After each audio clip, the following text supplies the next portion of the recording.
We have been using electronic files for, I guess it goes back about 15 years now, on a pretty regular basis, maybe 20. And we've been using it more and more. There are risks associated with that for a variety of reasons.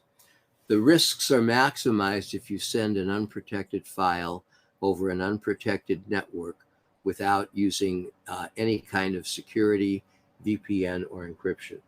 That's basically just holding it out on the internet and saying, it's here. If you want it, take it. And there are people out there who will take it. Whether they do anything with it or not is another question, but you're making it available.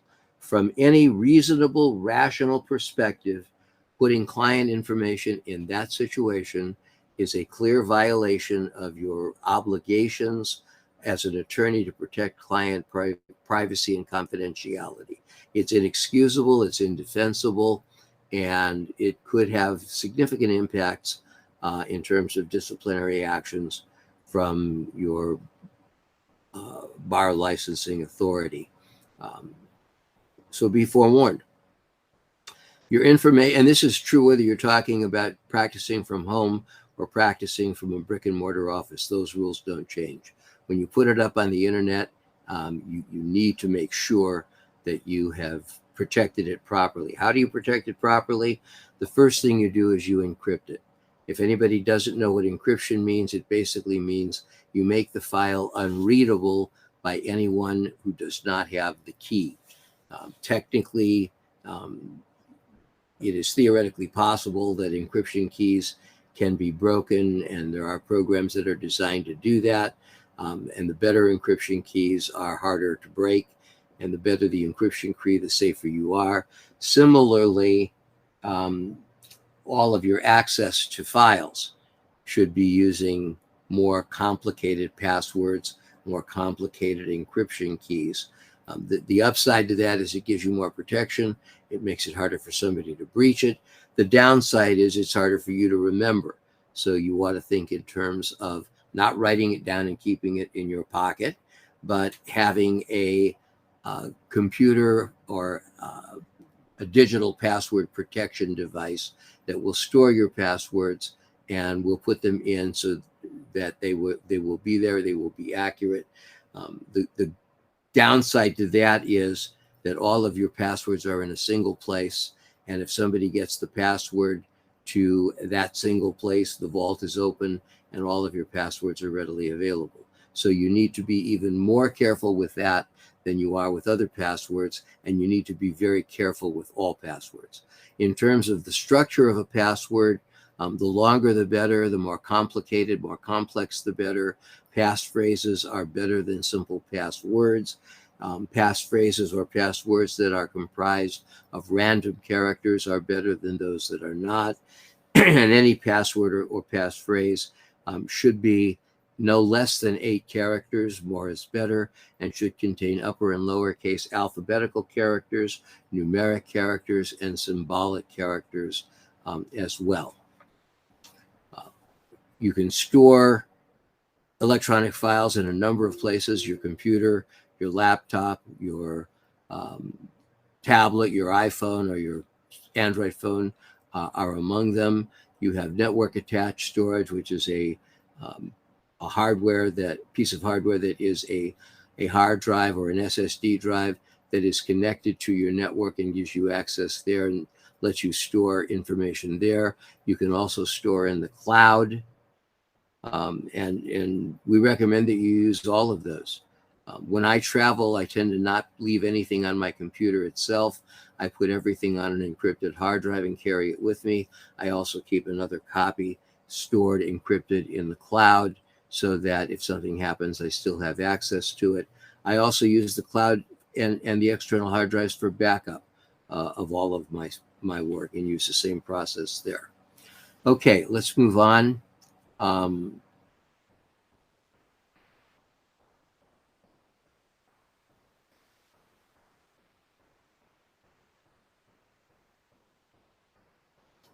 Antivirus, anti-malware software. Ashley mentioned this briefly.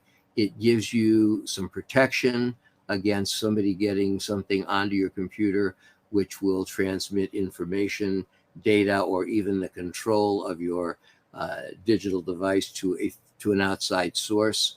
Antivirus software will detect, prevent, and remove various types of malware, viruses, worms, Trojans, spyware. It will scan files, emails, websites, and other sources to identify and eliminate potential threats. Anti-malware software gives you a more comprehensive protection against a wide range of malicious software by detecting and removing that software. It'll provide real-time protection, or it can, by monitoring system activity and blocking suspicious behavior. Most of the better ones will immediately isolate anything that looks suspicious to them and give you the option of allowing access or not allowing access once you've made an evaluation as to whether it's safe or whether it's not. Recommended pieces of software for you for these purposes: Norton 360, Malwarebytes, Kaspersky, and Bitdefender are, in our opinions, the best, or if not the best, certainly among the best. None of them are terribly expensive. Ashley mentioned a virtual private network earlier. A virtual private network basically creates a secure tunnel between your device and the internet and the device to which you're transmitting. It encrypts everything that goes through it. It prevents unauthorized access and interception of sensitive information. If you are, as Ashley mentioned, connecting to a public Wi-Fi network, you should always use a VPN. I define a public Wi-Fi network to include not just something that is available at the airport, but if you're staying in a hotel and using the airport or the hotel's security network, they will consider that private. I consider it public. I consider it public because it's available to strangers that I have no control over, and I don't want my material, my information available to those people. So I will use a VPN. I actually use a VPN on my home network and on my private hotspot, just as additional precautions. The best explanation I can give you to understand how a VPN operates, if you're familiar with the Bay Area Rapid Transit System in San Francisco, it has a tunnel that was created that goes underneath the water of the San Francisco Bay to go from the East Bay to the San Francisco. And people travel in that tunnel in cars that are on tracks that are electronically powered, but the tunnel surrounds them and protects them from getting wet, from drowning, and all the bad things that might happen if it wasn't there and they were trying to ride a train underwater from San Francisco to Oakland or the other way around. The VPN operates like that tunnel. The information that's transferring from one place to another is like the train full of people going from San Francisco to Oakland or Oakland to San Francisco or what have you. They travel every day. They travel safely. They travel securely. It's been going on for years, and we haven't had a flood that's drowned anybody. So the system works. VPN operates the same way. You can build your own VPN. We don't recommend it. It's a lot of work, a lot more than most people want to do. There are lots of third-party or outside providers that create VPNs that are very solidly secure, and we recommend you use one of those. Some of the top-rated VPN services include ExpressVPN, NordVPN, and CyberGhost. Before anybody asks, I will tell you that I use NordVPN as my primary VPN. I also have 2 backup VPNs that I have on my devices, and the reason I have them is that I have found that sometimes in some locations, one VPN service doesn't work. It basically blocks the entire ability to access the internet, and another VPN service will work fine. So I leave Nord on pretty much all the time. If something happens and it's not working, I'll turn it off and switch to one of the other ones and see if that works. Doesn't always solve the problem, but almost all the time it does. I want to add to what Jeff just mentioned. Some people aren't always aware that you can have a VPN on your mobile phone as well. And if you have access to that, you should employ it. Mobile phones have without a VPN are just as vulnerable as your computers and your laptops as well. So, Yeah, just go to your app store. Nord has a mobile app that's available. The others I mentioned, I believe, do also, but there are a number of them that are available.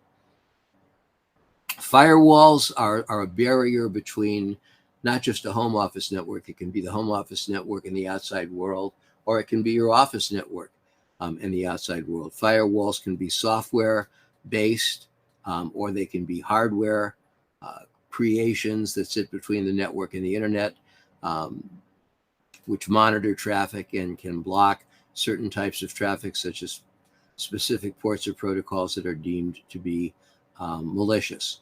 They're vital for individuals working in any environment, but particularly at home, because they will present cyber threat safeguards and protect sensitive data in a way that normally is not done in a home environment, that is normally done in an office environment. So by adding a firewall to your house network, you protect yourself and make it more like a business network. Some of the computer systems, operating systems, such as the Macintosh operating system, for example, come with a built-in software firewall that you can toggle on or off. And that works pretty well. It's actually one that I use in my house. I don't have a hardware firewall in my house.